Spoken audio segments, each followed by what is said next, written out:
Salut tout le monde, c'est Adrien et on se retrouve dans une vidéo vous expliquant la programmation en C#. Donc cette vidéo portera sur les variables, leur utilisation dans le programme et comment on les affine, etc. Donc nous allons programmer en mode console. Donc, comme vous pouvez le voir, j'utilise le logiciel Visual Studio 2010 en mode professionnel. Donc, au début nous allons créer un nouveau projet. Voilà, donc on est bien en Visual C#. On va le faire en mode console. Après on verra par la suite, vous aurez des vidéos en Windows Form, mais on va commencer par le mode console. Voilà, donc on met un nom, moi je vais mettre tuto 1, c'est la première vidéo sur ce sujet. On met l'emplacement, donc pour moi c'est, j'ai un fichier qui s'appelle YouTube tuto, voilà, et c'est parti. On clique, comme on dit. Voilà. Donc il faut savoir qu'il existe plusieurs types de variables. Donc il y a les variables booléennes, les chaînes de caractères, les nombres entiers, donc les chiffres sans, les nombres sans chiffres après les règles, et nombres réels. Voilà, donc ça c'est pour l'introduction. Voilà, donc quand on arrive sur la plateforme de programmation, donc on arrive sur cette page là en mode console. Après, ailleurs c'est peut-être autrement, mais en tout cas en mode console on arrive comme ça. Donc on a les using, donc c'est les systèmes qui permettent d'avoir de faire tourner le programme quand même. Ça, on verra ça par la suite, comment ça fonctionne exactement. On a le nom du projet, ça s'appelle le tutoriel, voilà, la classe programme et le main. Voilà, donc le programme pour nous il sera ici. Comme je disais avant, donc les variables les plus utilisées c'est les variables booléennes, donc qu'on nomme en bool.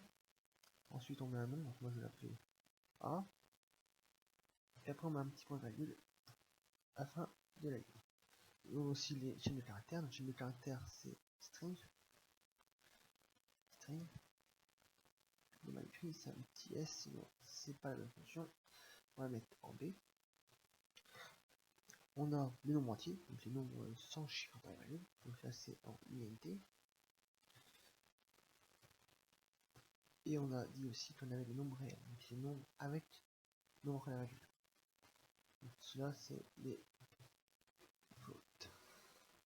Là on va mettre un petit titre, donc toujours avec un point virgule après.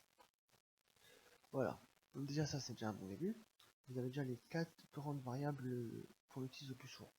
Il y a deux types de variables qu'on verra sûrement par la suite. Donc il y a les octets, il y a les entiers courts, les entiers signés.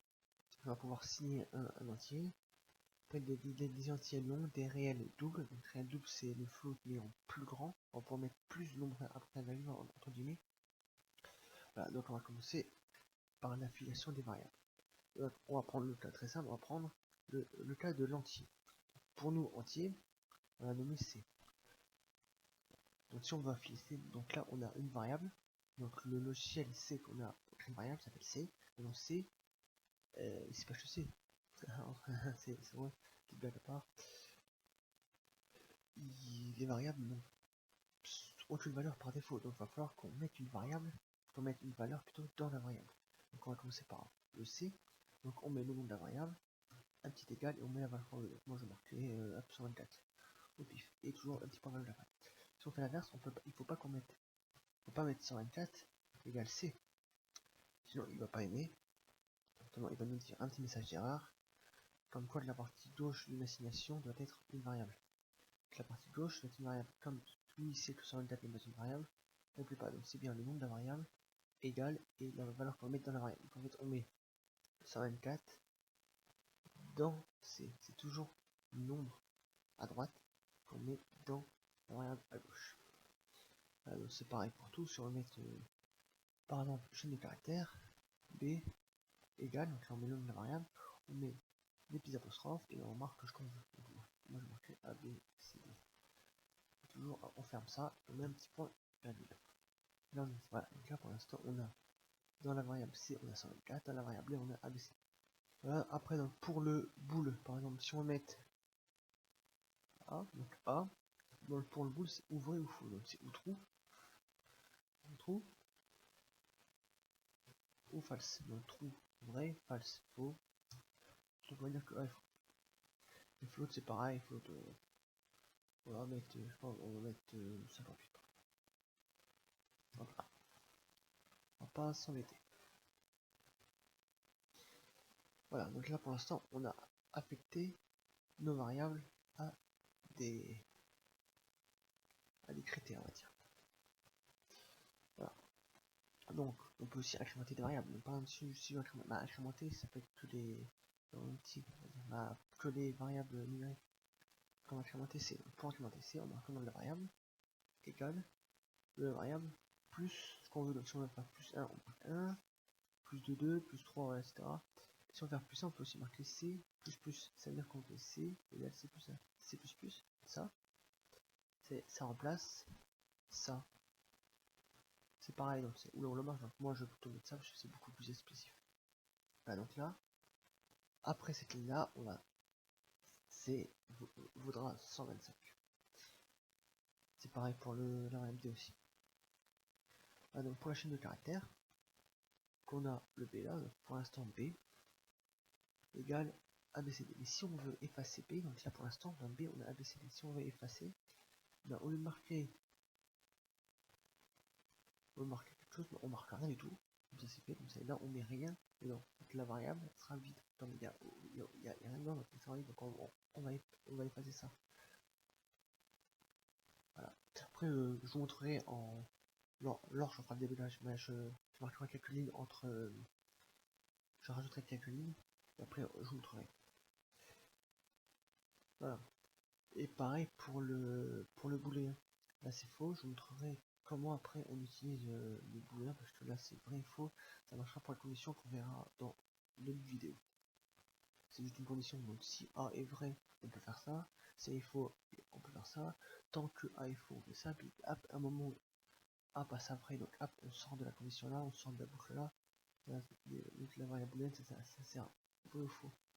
Pour moi dans mes programmes, c'est que j'optimise mal, on va dire là, j'utilise des INT. En fait je mets une variable dans l'INT, donc par exemple là je mets 124, après je fais une condition si c'est égal à 124.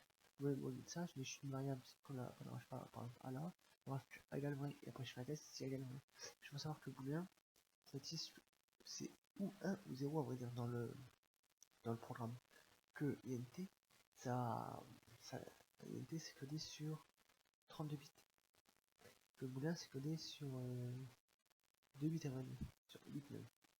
Ou 1 ou 0. Ça prend beaucoup moins de place de mettre un bool qu'un INT. Voilà, donc c'était tout. Alors il faut savoir que les lieux de déclaration, on peut déclarer des variables en global ou en local. Global, ça va être des variables vont être utilisables dans tout le programme, dans les fonctions aussi, donc les fonctions, on verra par la suite des choses. C'est des groupes auxquels on fait appel avec des appels à fonction, ou local. Donc local, la variable ne sera effective que dans un lieu précis. Le précis, entre guillemets, les fonctions, on déclare la variable, on met ça, voilà, on met ces trucs là dans la fonction et ça va être effectif que dans la fonction 1. Par exemple, on peut mettre dans deux fonctions différentes, on peut marquer INTC, il ne va y avoir aucun problème. Le C de la fonction 1 par exemple va utiliser que dans la fonction 1, le C de la fonction 2 va être utilisé que par la fonction 2. Mais si je mets un INTC dans le global, dans le main, va être utilisé dans toutes les fonctions, etc. Ça c'est plus pratique parce que des fois quand on fait une boucle, on utilise souvent la variable n pour les boucles, donc n égale 1 là, etc. Et dans les boucles, si on met une boucle dans une fonction, on n'a pas de problème, on peut marquer plusieurs fois, on peut créer plusieurs fonctions avec le même nombre de variables à l'intérieur, si les variables sont locales, bien sûr. Non, ça marche pas. Voilà, donc pour le booléen, je vais vous montrer tout de suite. Je fais une petite pause, je code et on revient tout de suite. Donc on se retrouve les amis. Voilà, donc comme vous pouvez voir, il y a plein de calculs en plus, je vais dire plein, mais c'est pas plein. Alors, ce que j'ai fait, c'est juste rajouter un console.writeLine de C, c'est-à-dire qu'on va écrire sur la console la variable C, donc la variable C c'est 24. Après, on va, voilà, j'ai affecté là, on va écrire sur la console le B. Voilà, après je vais écrire sur la console le D. Même mettre autre chose, attendez, hop, je te rajoute un truc.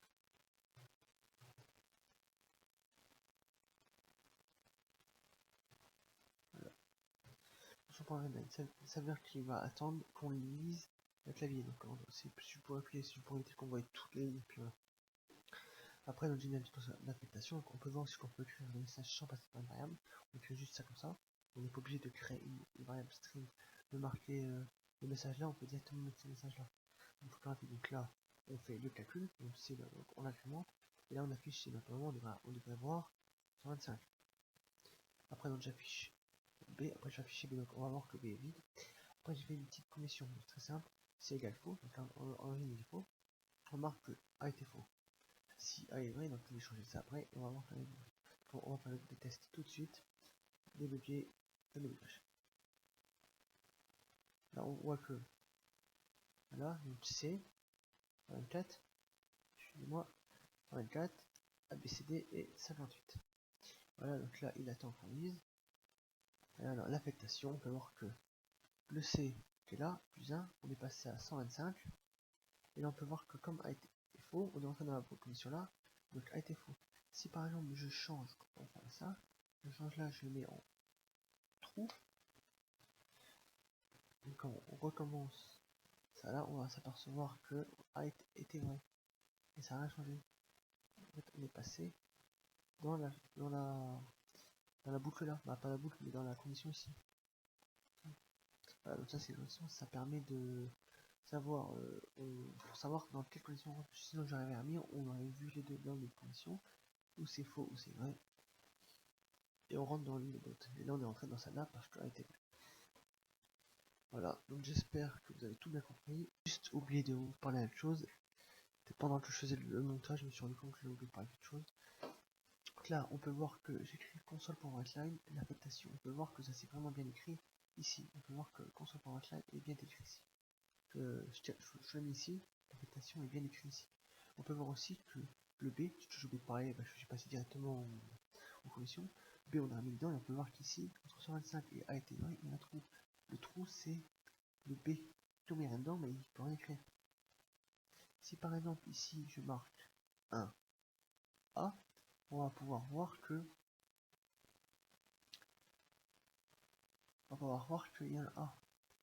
Le A qui est là, c'est celui qui est là. Donc si on met là-dedans, ça écrit vraiment dedans. C'était juste ce que je voulais vous dire. Sinon, au revoir tout le monde.